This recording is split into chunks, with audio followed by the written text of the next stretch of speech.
I've had certain guys that they walk through the door and you look at their eyes and go, man, don't mess with him today. But at 7:05, he played as hard as anybody I've ever seen play. And that was what our culture was. You know, you can call it the Astro way, whatever you call it, but that's the way when you came in our clubhouse, that's how we played, and we played to win. I won't forgive him. Jeff Bagwell never said those words about a pitcher. Not on the record, not in anything we have, but that is the feeling this story is built on, because every great hitter carries a short list of names he would rather not think about. Not always the famous names, not always the ones on the poster in the shop window. Sometimes it is the man who took something away from him and never handed it back. And Jeff Bagwell was not an easy man to take anything from. He won National League Rookie of the Year in 1991. He won the National League Most Valuable Player Award in 1994. He was inducted into the National Baseball Hall of Fame in 2017. He hit 449 home runs. He finished with a career on-base percentage of .408, which means he reached base more than 4 times out of every 10 trips to the plate. He did most of that damage inside the Houston Astrodome, a ballpark built to punish hitters and reward pitchers. He also did it from a stance nobody else copied. His feet were spread extremely wide. His knees sank into a deep crouch, so low that his eyes sat well below where most hitters keep them. Then he pushed forward into a long, aggressive stride. It looked strange. It worked for 15 seasons. If you enjoy forgotten baseball rivalries, strange head-to-head numbers, and the old stories about the icons of this sport, drop some hype on this video before we go further. It helps these matchups reach more people. Now, back to it. Here is the problem. There is a name coming at the end of this list that you have probably never thought about. He was not a Hall of Famer. He was not a superstar. He was a relief pitcher for the Cincinnati Reds named Scott Sullivan. Bagwell faced him 31 times. He never got a hit. Not one. 0 for 24. He'd skits, 6 walks, 7 strikeouts, a batting average of .000. Stop and let that sit for a second. A man who hit 449 home runs came to the plate against Scott Sullivan 24 official times and never once put a ball in play for a hit. His slash line in that matchup reads .000 on base, .194 slugging, .000. That is not a slump. A slump ends. That is something closer to a blind spot. And here is the part that makes it strange rather than simply embarrassing. Sullivan could not explain it either. In interviews at the time, he admitted there was no logical answer he could give. He was not solving some brilliant riddle in his head. He just knew that when Bagwell walked to the plate, the outs came. We are going to come back to him. He is the last name on this list, and he has earned the wait. Because this story is not really about one pitcher. It is about 5 completely different problems. 5 men who each found a separate way to make one of baseball's most dangerous hitters uncomfortable. And one attacked him in a way that has never been fully explained by anybody, including the pitcher himself. We are counting down from number 5, but one thing has to be said clearly first, because it makes the whole list better. Bagwell did not struggle in these matchups because he was weak against good pitching. He was often magnificent against good pitching. Against 2 of the greatest starting pitchers who ever lived, he did not just hang on. He beat them, and he beat them badly, and we will get to those numbers shortly. That is what makes the failures interesting. They were not the normal result. They were the exception, and exceptions have causes. Every name on this list found something specific, something in the way he stood, the way he saw the ball, or the way he started his swing and pushed on it until it gave way. We are going backwards through them, from the smallest sample to the strangest result. Number 5, Randy Johnson. Start with the simplest fact about him, because everything else follows from it. Randy Johnson stood 6 feet 10 inches tall. That is not a normal baseball body. That is a basketball body holding a baseball. And it changed the geometry of what a hitter had to deal with, in a way that has nothing to do with how hard he threw. A tall pitcher with long arms and a long stride releases the ball closer to home plate than a shorter pitcher does. Johnson took that idea to an extreme. He created release point extension unlike almost anyone of his generation. The ball left his hand nearer to the hitter than it should have. Think about what that means in practice. The distance on the field does not change. The mound is where it always is. But the ball starts its journey from a spot several feet ahead of where the hitter's brain expects it to start. So the hitter loses time, not a lot, a fraction. But baseball is played inside those fractions. Now add the 2 pitches. The first was a fastball that touched 100 miles per hour. The second was a slider that arrived around 90, and it did not travel straight. It swept. And here is where Johnson became a specific nightmare for right-handed hitters rather than a general one. Johnson threw left-handed. From the point of view of a right-handed batter standing in the box, the ball appeared to come out from somewhere behind his own left shoulder, not in front of him, not off to the side in a normal way. From behind the shoulder, sweeping across the plate and away from his bat.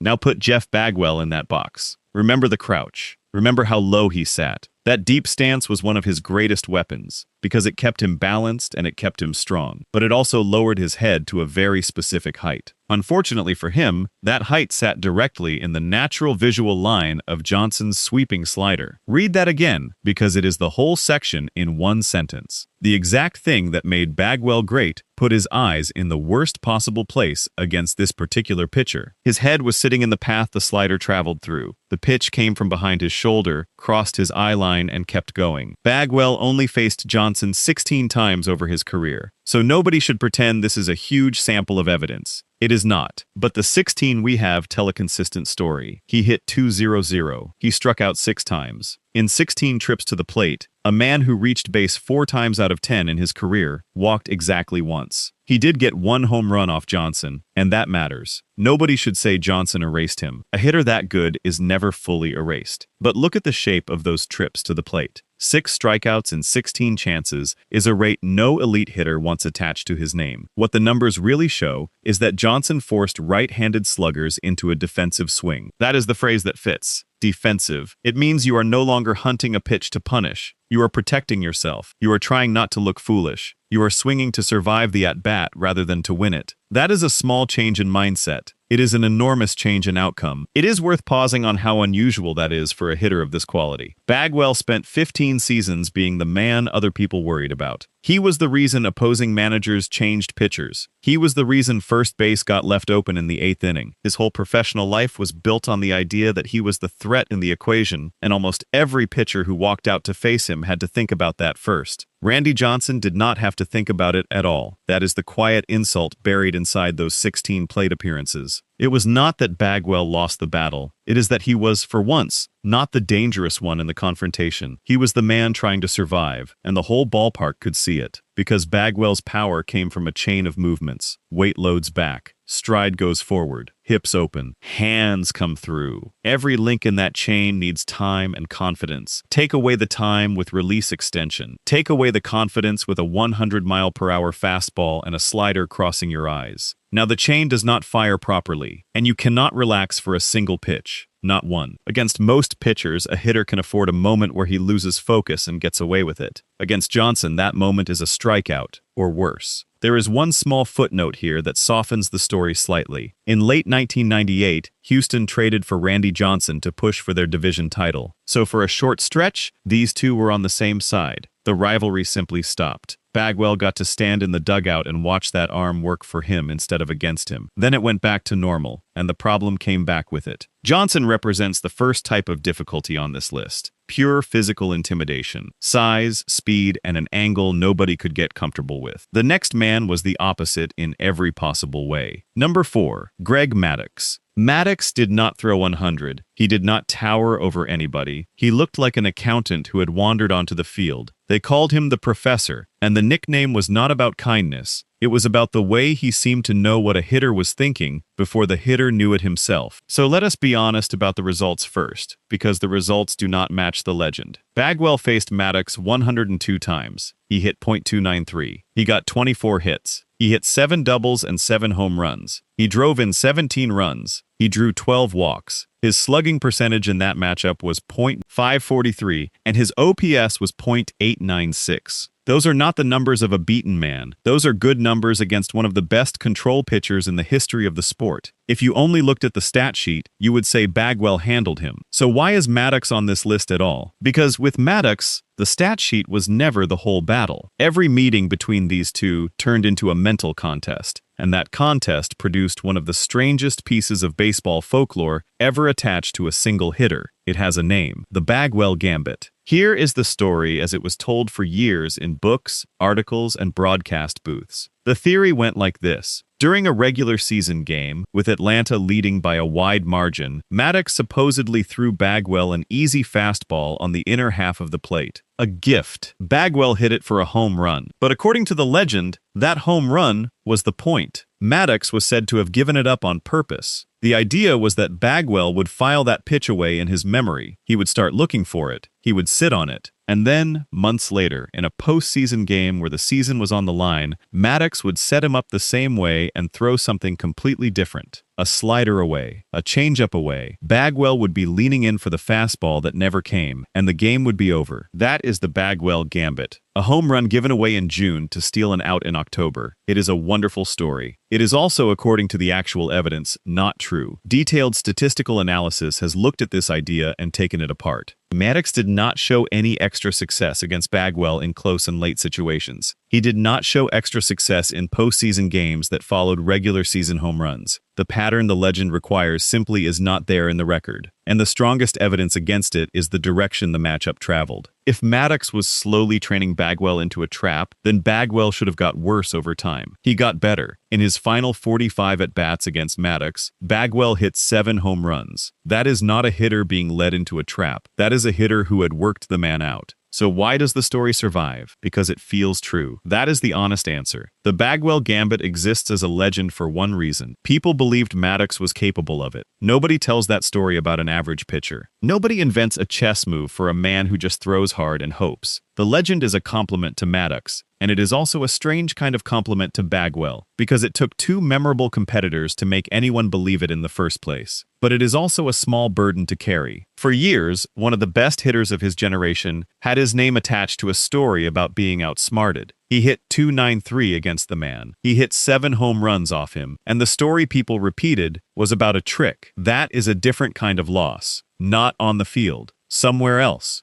And think about what it would mean to be inside it. Every time you walk to the plate against this man, you are not only trying to hit a baseball, you are trying to work out whether the pitch you just saw was a real pitch or a piece of setup for something 3 weeks away. You cannot switch that off. The reputation does the work before the first pitch is even thrown. That is the cost of facing a pitcher whose entire name is built on making hitters think too much. Bagwell had the results. He never quite had the last word. Now, remember the promise from earlier. There is proof that Bagwell was not helpless against great pitching, and it comes from the same Atlanta team. Facing the Braves in those years meant walking into a rotation with 3 future Hall of Fame starters in it. Maddux was one. The other 2 were Tom Glavine and John Smoltz. Start with Glavine, because Glavine is where Bagwell was at his absolute best. Glavine threw left-handed, and he had a simple plan. He wanted the outside edge. He threw sweeping changeups and tailing 2-seam fastballs, and he tried to place them 2 or 3 inches off the outer edge of the strike zone, not in the zone, just outside it. He wanted right-handed hitters to reach for something they could not hit properly. Bagwell refused. That is the whole story. He simply would not chase. In 80 trips to the plate against Glavine, he drew 18 walks and struck out only 11 times. He took the pitches that were not strikes over and over again until the count got deep and Glavine ran out of room. And when a pitcher runs out of room, he has to come into the zone. That is when Bagwell's power took over. He hit .339 against Glavine with a .3488 on-base percentage, 3 home runs, and an OPS of 1.052. Those are the best numbers he posted against any Hall of Fame starter. Then there is Smoltz, who was the exact opposite kind of problem. Smoltz threw a 4-seam fastball in the mid to upper 90s and paired it with a slider that wiped hitters out. Raw power instead of fine placement. That kind of velocity usually pulls right-handed hitters up and out of their stance. They get anxious, they rise, they lose their base. Bagwell did not. The wide stance that looked so odd gave him a solid, immovable platform, and he stayed in it. Staying low let him keep his hands back a fraction longer, and that fraction was enough to adjust when the slider broke down and away. Across 91 plate appearances, he hit .293 with 24 hits and struck out only 11 times. Those 2 results together tell you something specific about him. Glavine tried to beat him with fine placement, and Bagwell answered with patience. Smoltz tried to beat him with force, and Bagwell answered with balance. 2 completely opposite attacks, 2 completely different solutions, and he found both. So take those 3 names together. Against the 3 Atlanta starters heading for Cooperstown, Bagwell hit .293, .339, and .293, which means the trouble on this list was never about facing greatness. He handled greatness. The trouble came from something more specific than that, and the next name is where it starts to get personal. Number 3, Pedro Martinez. Pedro was at his absolute peak during Bagwell's prime years, first in Montreal and then in Boston, producing some of the most dominant single seasons any pitcher has ever produced. Bagwell faced him 33 times. He got 5 hits. 5. He hit .192. His OPS in the matchup was .641. He struck out 11 times. He did not hit a single home run. For a man with 449 career home runs, going without one across 33 trips to the plate against anybody is worth noticing. So, how did Pedro do it? Not with one great pitch. With 2 pitches that argued with each other. The first was a fastball in the mid-90s with late tailing movement, meaning it did not travel on a clean straight line into the catcher's glove. It moved sideways at the last moment. The second was a circle changeup. A changeup is a pitch thrown with the same arm speed as a fastball but at a much slower speed. So the hitter starts his swing early and the ball is not there yet. Pedro's version did something extra. It dropped sharply near the bottom of the strike zone, falling away as it arrived. Now here is the trap, and it is worth being very clear about it. Bagwell's crouched stance needed early timing triggers. Because he sat so low and had to unload his hips out of that deep position, he could not wait until the last instant to begin. He had to start his movement early. That was the cost of the power. Pedro's entire method was designed to punish early starts. He would elevate the fastball above the hands. Then he would follow it with the changeup below the knees. Up, then down. Fast, then slow. High, then low. He was not just changing speed, he was changing the height the ball arrived at as well. Try to picture what that does to a hitter. Bagwell's swing traveled through one plane, one path through the zone where his bat did its best work. To hit anything hard, he needed to guess roughly where the ball would be and swing through that space. Pedro never let him settle on a space. Prepare for the fastball up, and the changeup drops under the swing. Wait for the changeup, and the fastball goes past before the bat leaves the shoulder. Both choices are wrong when the other pitch is coming, and Pedro was one of the very few men alive who could throw either one at any time and locate it exactly. That is why the strikeouts pile up. 11 of them in 33 trips. The bat was not slow. The information was missing.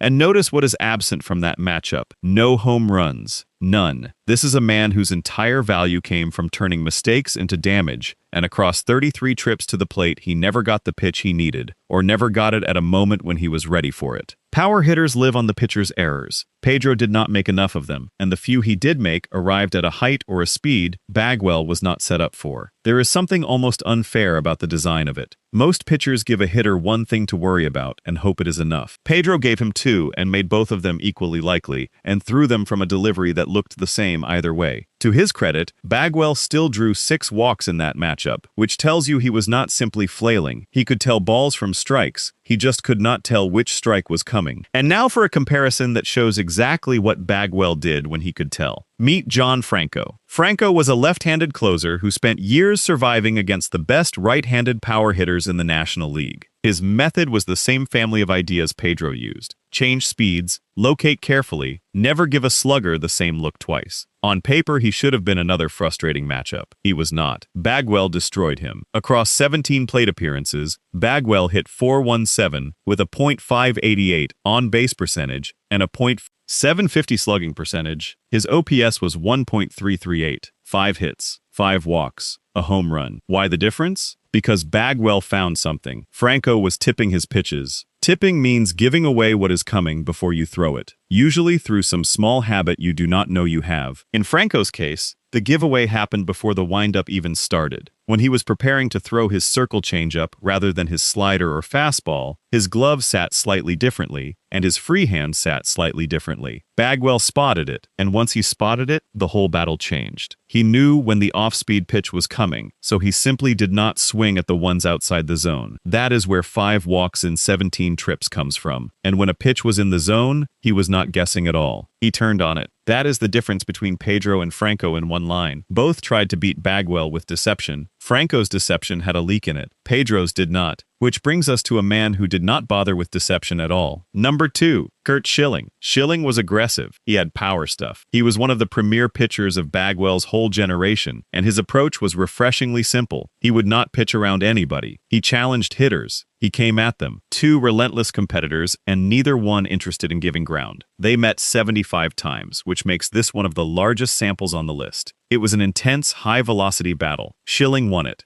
He held Bagwell to a .243 batting average and 293 on-base percentage. He struck him out 19 times, a rate of 25.3%, meaning roughly 1 in every 4 trips to the plate ended with Bagwell walking back with the bat still on his shoulder or waving through empty air. He gave up only 4 walks in 75 plate appearances. Bagwell did land some punches. 3 home runs and 4 doubles is real damage, and the taut .429 slugging shows he was not harmless. But the overall shape is clear enough. Over a long sample, against a pitcher who deliberately refused to avoid him, Bagwell came out behind. Now here is the mechanical reason why, and it connects back to something we have already seen. Everybody knew Bagwell sat low. That crouch created a low swing plane, which is a fancy way of saying his bat naturally worked best on pitches down in the zone. A pitch at the knees played straight into everything his body was built to do. So Schilling stopped throwing there. He went up instead. Aggressive, high zone elevation, 4-seam fastballs at 95 miles per hour and above, placed at the top of the strike zone. And then, out of that exact same tunnel, out of the same starting path the eye follows, he threw a splitter that tumbled downward instead. The word tunnel matters here. 2 pitches that leave the hand looking identical for the first stretch of the flight force the hitter to commit before he knows which is which. Schilling's high fastball and his splitter shared that opening path, and then split apart. But even the fastball on its own was a problem, and this is the clever part. To handle heat at the top of the zone, a hitter has to raise his eye level. He has to come up. And when Bagwell came up out of that deep crouch, he gave away the thing that made him powerful. His lower body leverage was compromised. The strong base was gone. The result was late swings. And late swings against 95+ miles per hour become strikeouts, which is precisely what the 19 strikeouts represent. There is a cruelty in that plan worth sitting with. Bagwell could not simply stop crouching. That stance was not a habit he could drop for one afternoon. It was 15 years of muscle memory, the foundation of every good thing he ever did with a bat. So Schilling had found a weakness that could not be fixed without dismantling the hitter entirely, and he kept going back to it.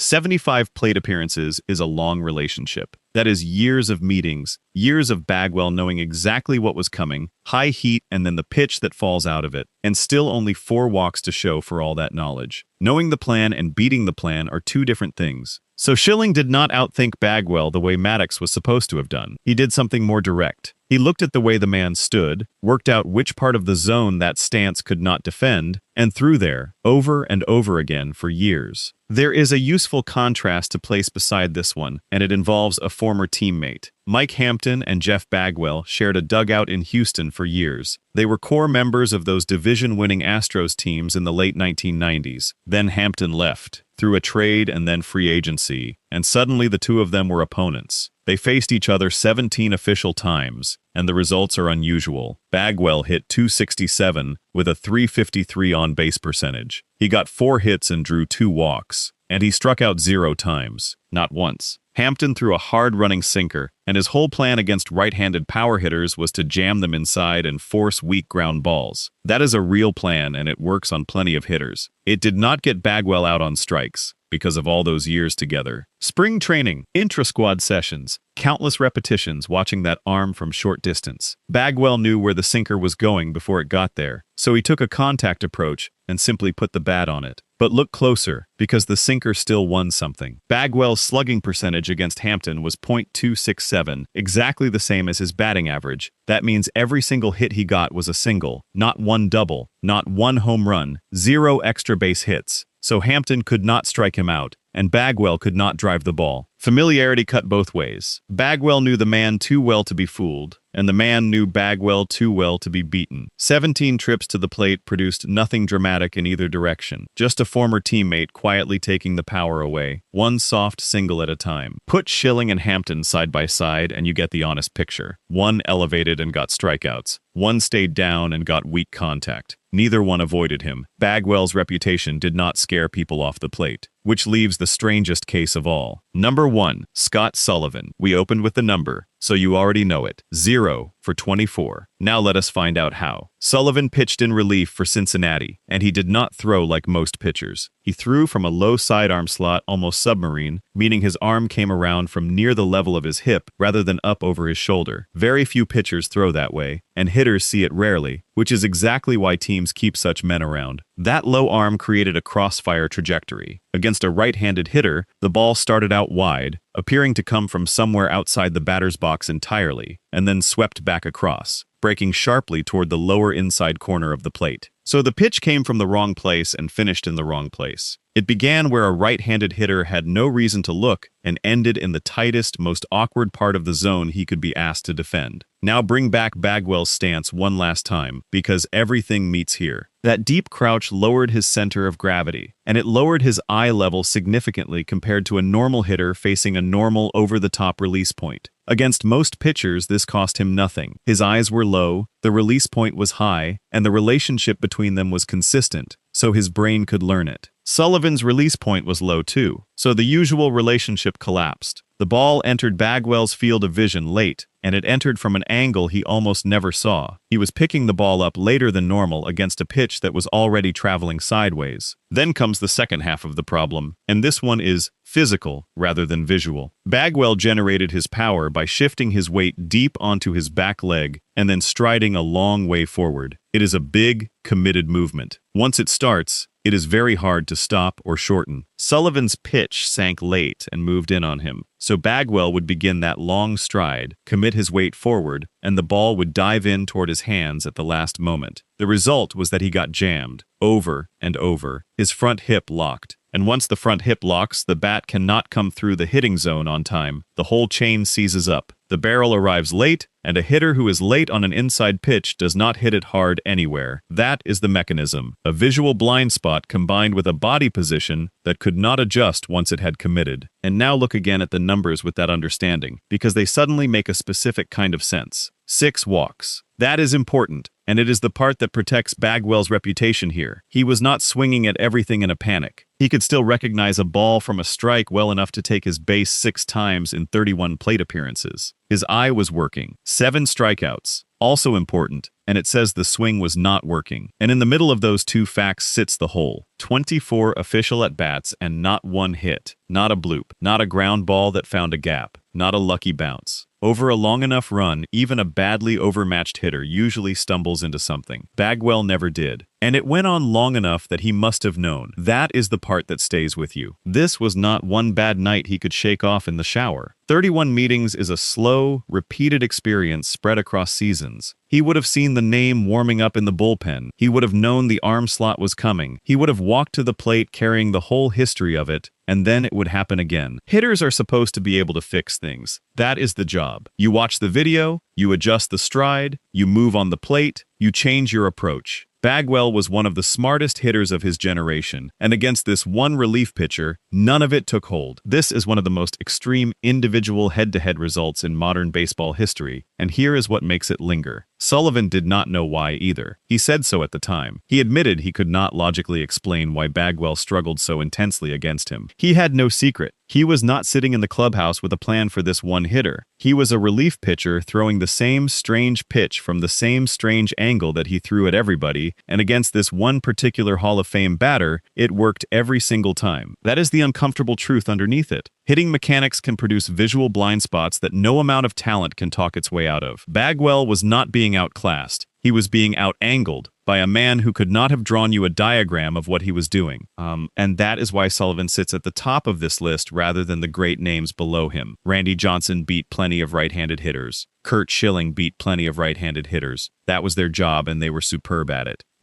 Scott Sullivan did not beat Jeff Bagwell the way a great pitcher beats a great hitter. He erased him, completely, for the length of an entire rivalry, and neither man ever produced a satisfying explanation for it. If there were ever a matchup a hitter would want quietly removed from the record, it is that one. So, there are your 5, and the thing that should stand out is how little they have in common. Sullivan won through a result nobody could explain. Schilling won by finding the one part of the strike zone the stance could not cover. Pedro won by making a hitter choose between 2 opposite mistakes.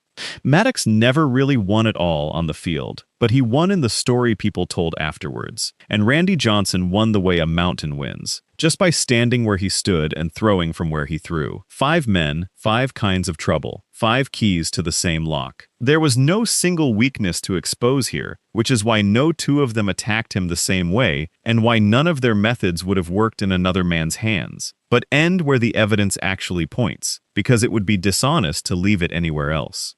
The reason these matchups are remembered at all is that the man in the batter's box was so hard to handle. Nobody writes a legend about a pitcher tricking an ordinary hitter. Nobody counts up 24 at-bats against a player who was easy to get out. The Bagwell gambit only became a story because beating Bagwell was worth inventing a plan for. Sullivan's 24 at-bats only became famous because of who was standing there, and for every name that gave him trouble, there was another elite arm he simply beat. He solved the best control pitcher of his era. He took apart a Hall of Fame left-hander by refusing to chase. He stood in against upper 90s velocity without flinching and hit it. He caught a veteran closer tipping his own pitches and made him pay for it. That is the fuller picture, and it is a far better one than the title suggests. A hitter good enough that beating him required a genuine plan, a rare angle, or a piece of blind luck that nobody in the sport could ever repeat on purpose. The pitchers on this list are memorable for one reason above all others. They are remembered because Jeff Bagwell made every single one of them work for the out.